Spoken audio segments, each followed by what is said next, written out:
Musenyeri mukuru wa Kiliziya Gatolika i Washington yanenze bikomeye Perezida Donald Trump wasuye ahantu hafatwa nk'ahatagatifu. Ni mu gihe imyigaragambyo ikomeje mu gihugu kubera urupfu rw'umwirabura w'umugabo wari mu maboko ya polisi.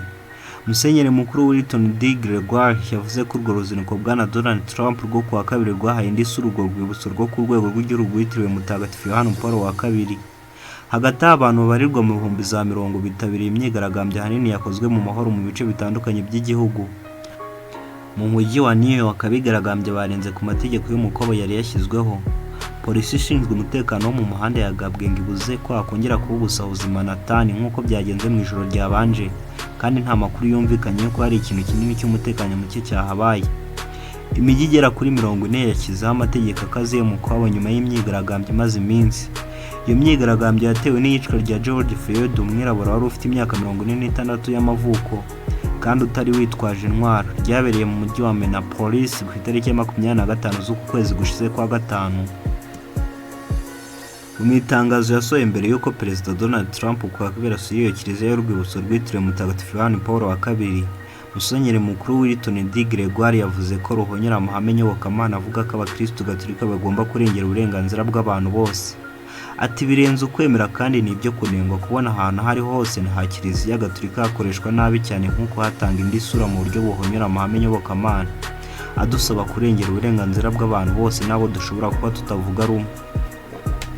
Uyu musenyeri mukuru yananenze ukuntu abigaragambirizaga imbere y'ibiro bya perezida bya White House kuwa mbere bahakuwe shisha itabona ngo bwana Donald Trump abone uko asura kiliziya aho yahagaze imbere yayo akifotoza afashe Bibiliya ari imbere y'abanyamakuru.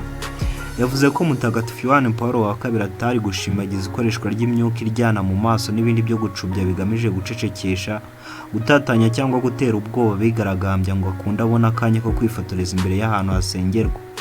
Musenyeri mukuru Gregoire niwe munyamerika wa mbere ukomoka muri Afurika uyoboye iyo diocese. Marian Bude, undi musenyeri w'itorero ry'i Washington, nawe yanenze ibikorwa bya Donald Trump. Mu Bwongereza abasenyeri bakuru ba York na Canterbury bavuze ko imyivumbagatanyo yo muri Amerika yashyize ku karubanda ikibi gikomeje kubaho cyo kwishyira hejuru kw'abazungu. Kugeza ubu Perezida Donald Trump wa Leta Zunze Ubumwe za Amerika yakangishije kohereza abasirikare mu gusoza imyigaragambyo yatewe n'urupfu rw'umwirabura wapfiriye mu maboko ya polisi. Yavuze ko niba hari imijyi na leta binaniwe guhagarika iyo myigaragambyo no gukingira abahatuye hagaba igisirikare byihuse akabarangiriza ikibazo. Urupfu rwa George Floyd wari ufite imyaka 46 y'amavuko wapfiriye mu mujyi wa Minneapolis ku itariki ya 25 z'ukwezi gushize kwa gatanu rwateje uburakari bwinshi mu gihugu. Imijyi minini yashyizweho ibihe by'umukwabo mu gihe cy'imyigaragambyo igeze ku munsi wayo wa karindwi. Mu gihe Perezida Donald Trump yavugiraga ijambo mu nyubako y'ibiro bye bya White House, polisi yatatanyije abigaragambirizaga ku mbuga iri hafi aho ikoresheje imyuka iryana mu maso n'amasasu ya plastiki. Nuko bwana Trump aza kunyura kuri izo mbuga yifotoreza kuri kiliziya yangijwe. Byatumye anengwa bikomeye n'abamushinjije guhutaza abigaragambya mu mahoro ashaka gusa kubona akanya ko kwifotoza. Ubuyobozi bw'umujyi wa New York bwategetse ko ubuzima buhagarara mu mijyi kugeza saa 11 za mu gitondo zo kuri wa kabiri. Hagati aho ubuyobozi bw'umujyi wa Washington bwo bwongera andi majoro abiri mu gihe cy'umukwabo muri uwo mujyi, ariko byiteze ko imyigaragambyo iza gukomeza. Iyo myigaragambyo yatangiye nyuma y'uko amashusho yagaragaje bwana Floyd atabwa muri yombi mu gihe umupolisi w'umuzungu yakomezaga kumutsikamiza ivi ku ijosi rye, na nyuma y'aho atakambye avuga ko atakibasha guhumeka. Uwo mupolisi Derek Chauvin yarezwe icyaha cy'ubwicanyi cyo mu rwego rwa gatatu ndetse azagezwa mu rukiko mu cyumweru gitaha. Abandi bapolisi 3 birukanwe ku kazi. Ejo kuwa mbere iperereza rya leta ku cyateje urupfu rwa bwana Floyd ryasanze yarishwe.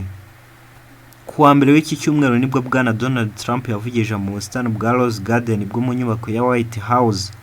Yumvikanyemo urusaku rw'abigaragambirizaga hafi aho barimo gutatanywa. Bwana Donald Trump yavuze ko abanyamerika bose babajwe kandi mukuri n'urupfu rubaje rwa George Floyd. Perezida Donald Trump yavuze ko ibikorwa by'ubusahuzi n'urugomo byabaye ku cyumweru mu murwa mukuru wa Washington biteye isoni. Avuga ko agiye kongerera uwo mujyi ubushobozi bw'ubwirinzi. Ati ngiye kohereza ibihumbi n'ibihumbi by'abasirikare bitwaje intwaro nyinshi, abakora mu gisirikare n'abashinzwe umutekano ngo bahagarike imyigaragambyo, ubusahuzi no kwangiza ibintu. Umukuru w'inteko nshingamategeko Nancy Pelosi na Senateri Chuck Schumer basohoye itangazo rusange bavuga ko abigaragambya mu mahoro bateye imyuka iryana mu maso kugira ngo Perezida akunda abashe kwifotoreza hanze ya kiliziya. Bwana Schumer yanditse kuri Twitter ati uyu Perezida zisuzuguza kuwe ukundi kurenza aha. Yongeye ati ibikorwa bye bihishura kamere ye nyirizina. Bwana Donald Trump yasabye imijyi na za leta kugaba inkeragutabara abasirikare barangije akazi ubu bari mu biruhuko bashobora kwitabazwa igihe bibaye ngombwa mu gihugu. Yasabye ko hagabwa abahagije ku buryo twigarurira imihanda. Kugeza ubu inkeragutabara zigera hafi ku 16,000 nizo zimaze kugabwa mu guhosha imyigaragambyo. Bwana Donald Trump yongeyeho ati niba umujyi cyangwa leta yanze gukora ibikenewe, icyo gihe noneho nzohereza abasirikare ba Leta Zunze Ubumwe za Amerika bakemura ikibazo byihuse. Kugira ngo Perezida Trump akore ibyo byasaba ko yifashishije itegeko ryo gucubya imyivumbagatanyo rizwi nka Insurrection Act. Rimwe na rimwe kugira ngo rikoreshwe bibanza gusaba ko bisabwa na ba guverineri ba za leta, noneho perezida akabona kurikoresha. Biheruka kwitabazwa mu mwaka w'1992 mu myivumbagatanyo yo mu mujyi wa Los Angeles yakurikiye kugirwa bere ko abapolisi bane baregwaga guhohotera umumotari w'umwirabura Rodney King.